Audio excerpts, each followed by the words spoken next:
Amnesty international نے آج ایک رپورٹ پبلش کی ہے جس میں انہوں نے کہا ہے کہ پاکستان نے 16 مارچ 2026 کو کاؤنٹر سینچری آپریشنز کرتے ہوئے افغانستان میں جو فینکس کیمپ کو ہٹ کیا، وہ کیمپ جو پہلے ایک ملٹری بیس تھا، پھر اس کے بعد افغان طالبان کے آنے کے بعد ٹی ٹی پی اور افغان طالبان اس کو ایز اے ایمونیشن ڈیپو کے طور پہ، ایک لاجسٹیکل ہب کے طور پہ استعمال کر رہے تھے۔ پاکستان نے اس کو ٹارگٹ کیا۔ ایمنسٹی انٹرنیشنل کا یہ کہنا ہے کہ وہ ایک ہاسپٹل تھا اور ہاسپٹل کو جنگ کے دوران ٹارگٹ کرنا اٹس اے وار کرائم، اور اس کو وار کرائم کے طور پہ انویسٹیگیٹ کرنا چاہیے۔ ایمنسٹی انٹرنیشنل اپنا آرگیومنٹ بیس کرتی ہے United Nation assistance mission to Afghanistan, اس کی فائنڈنگ کے اوپر۔ Now let's have a deeper لک۔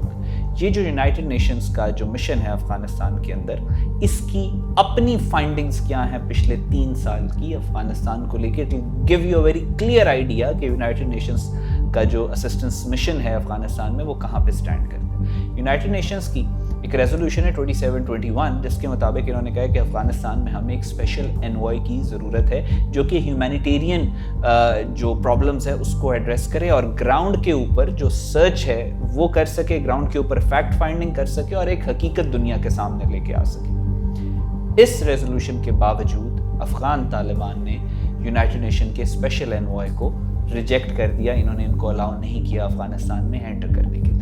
21 اگست 2024 کی رپورٹ آپ کے سامنے چل رہی ہے۔ یونائٹڈ نیشن اسسٹنس مشن کے جو اسپیشل ریپٹور ہیں رچرڈ بین نے اس کو بھی افغانستان میں انٹر ہونے سے بین کر دیا۔ جو یونائٹڈ نیشن اسسٹنس مشن ہے اس کا جو ہیڈ ہے، چیف ہے، وہ افغانستان میں انٹر ہی نہیں ہو سکتا۔ سو اس کا ویزا ریووک کرنے کے بعد the only chief mandate holder for fact finding جو یونائٹڈ نیشنز کی طرف سے مینڈیٹڈ ہے، اس کو تو افغانستان کے اندر انٹر ہی نہیں ہونے دے رہے، اس سے فیکٹ فائنڈنگ کہاں پہ کرنی ہے۔ پھر اس کے بعد 4 اپریل 2023 کی رپورٹ آپ کے سامنے چل رہی ہے جس میں عورتوں کو یونائٹڈ نیشنز کے اندر کام کرنے سے ہی بین کر دیا۔ پھر اس کے بعد اسٹرکٹ ان کی جو مورل پولیس ہے اس نے لاز امپلیمنٹ کیے کہ خواتین سیگریگیٹڈ سوسائٹی ہے، مرد اور عورت آپس میں ایک دوسرے سے، انہوں نے کہا کہ یو این کے ریپرزینٹیٹیو آپس میں عورتوں سے بات نہیں کر سکتے۔ سب سے پہلے تو آپ نے 50% پاپولیشن کو نکال دیا، کیونکہ یونائٹڈ نیشن میں عورتیں نہیں ہیں، صرف مرد ہیں، وہ عورتوں کے ساتھ انٹریکٹ کر ہی نہیں سکتا۔ اس کا اسسٹنس مشن آدھی پاپولیشن کے ساتھ انٹریکٹ ہی نہیں کر سکتا یونائٹڈ نیشنز کا مشن، تو انہوں نے فیکٹ فائنڈنگ کیا کرنی ہے۔ پھر اس کے بعد امپورٹنٹ بات یہ ہے کہ یہ کیونکہ ایک ہاسپٹل تھا، پچھلے 3 سال سے یونائٹڈ نیشن اسسٹنس مشن کئی دفعہ یہ بات کر چکا ہے کہ عورتیں یونائٹڈ نیشنز میں کام نہیں کر سکتی۔ مرد جو ہیں سینسٹیو ایریاز افغان طالبان ان کو کہتے ہیں کہ جہاں پہ عورتیں، ہاسپٹل سینسٹیو ایریا، وہاں پہ مرد انٹر نہیں کر سکتے۔ عورتیں یو این کے اسسٹنس مشن میں کام نہیں کر رہی، جو مرد بچے ہیں وہ بھی پورے افغانستان کے ہاسپٹلز میں انٹر نہیں کر سکتے۔ تو یہ ایک سٹرکچرل بلائنڈ سپاٹ بنایا ہوا ہے افغان طالبان نے ہاسپٹلز کو، اور ہاسپٹلز کا نام لے کے یہ ساری کاروائیاں، یہ جو ڈرگز، کیونکہ جتنے بھی دہشت گرد ہیں وہ آئس کا نشہ کرتے ہیں، ہیروئن کا نشہ کرتے ہیں، اس کے بعد ان کو بھیجا جاتا ہے سوسائڈ بامبنگ کے لیے، دوسری دہشت گرد کاروائیوں کے لیے۔ سو ہسپتالوں کا استعمال کیا جا رہا ہے افغان طالبان کی طرف، ان کے نام کا استعمال کیا جا رہا ہے، اندر ساری دہشت گرد کاروائیاں کرتے ہیں۔ اور یو این کا جو اسسٹنس مشن ہے، جو واحد ادارہ ہے، ایک انٹرنیشنل ریپرزنٹیشن ہے افغانستان کے اندر ہیومن رائٹس کو لے کے یا فیکٹ فائنڈنگ کو لے کے، ہسپتالوں میں تو وہ جا نہیں سکتا، تو فینکس کیمپ کی رپورٹ اس نے کیسے دے دی؟ خود آپ بتائیں۔ پھر اس کے بعد آپ فیکچولی بھی اگر یہ چیزیں دیکھیں تو گراؤنڈ کے اوپر یونائٹڈ نیشن کا جو اسسٹنس مشن ہے وہ ایک ریسٹرکٹڈ ہے، اس کے پار کاٹ دیے گئے، اس کے کرپلڈ مشن ہے، نہ اس کے ہاتھ ہے نہ اس کے پاؤں ہیں، وہ تو صرف ایک آنرری قسم کا ایک ادارہ ہے جو کہ بس وہاں پہ بیٹھا ہوا ہے، جس کا ہیڈ افغانستان کے اندر انٹر نہیں ہو سکتا، اس نے کیا انویسٹیگیشن کرنی ہے۔ پھر دوسری بات یہ کہ یہاں پہ جب یہ فینکس کیمپ والا سارا پاکستان نے اس کو ہٹ کیا تھا، اس کے بعد فیکچولی پوری دنیا کے سامنے یہ بات رکھی گئی تھی کہ سیکنڈری ایکسپلوژنز ہوئی ہیں۔ افغان طالبان نے خود بھی کہا تھا، ویڈیوز موجود ہیں، سیکنڈری ایکسپلوژنز ہاسپٹلز کے اندر ہوتے ہیں یا ایمونیشن ڈیپوز کے اندر ہوتے ہیں۔ پھر اس کے بعد اگر یہ واقع میں ہاسپٹل تھا تو 12 گھنٹے تک انٹرنیشنل جرنلسٹ کو کیوں ایکسیس ڈینائی گیا اس ایریا کا؟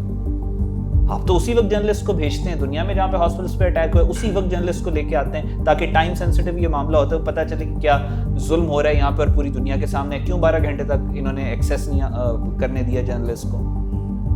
پھر اس کے بعد 2000 بیڈ کا یہ کہتے ہیں ہاسپٹل ہے، 2000 بیڈ ہے، پیشنٹس ہوں گے وہاں پہ، ان کے اٹینڈنٹس ہوں گے، 4,000 تو یہی لوگ ہو گئے. پھر اس کے بعد ہاسپٹل کا سٹاف ہے, نرسز ہیں, فارمیسیز ہیں, ڈاکٹرز ہیں, اٹینڈنٹس ہیں, اسسٹنٹس ہیں, ایمبولینسز ہیں, الارمز ہیں.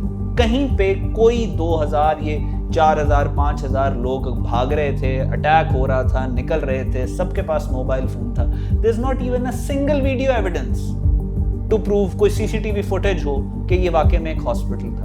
اب سوال یہ پیدا ہوتا ہے کہ جب فیکچول انالیسس یہ ہے ان تمام چیزوں کا, تو پھر ایمنسٹی انٹرنیشنل رپورٹ پبلش کیوں کر رہی ہے؟ This is where the catch is. اس رپورٹ کے اندر ایک خاتون کا نام استعمال ہوا ہے جس کا نام ہے ایزابیلا لیزی, اور اس کے آگے لکھا ہوا ہے acting regional director of south Asia.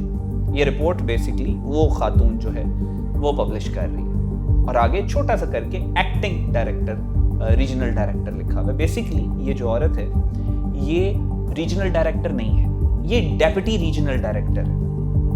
اصل میں یہ جو رپورٹ ہے یہ جس نے پبلش کی ہے وہ ریجنل ڈائریکٹر ہے جس نے یہ رپورٹ پبلش کی ہے, اور اس ریجنل ڈائریکٹر کا نام ہے اسمرتی سنگھ.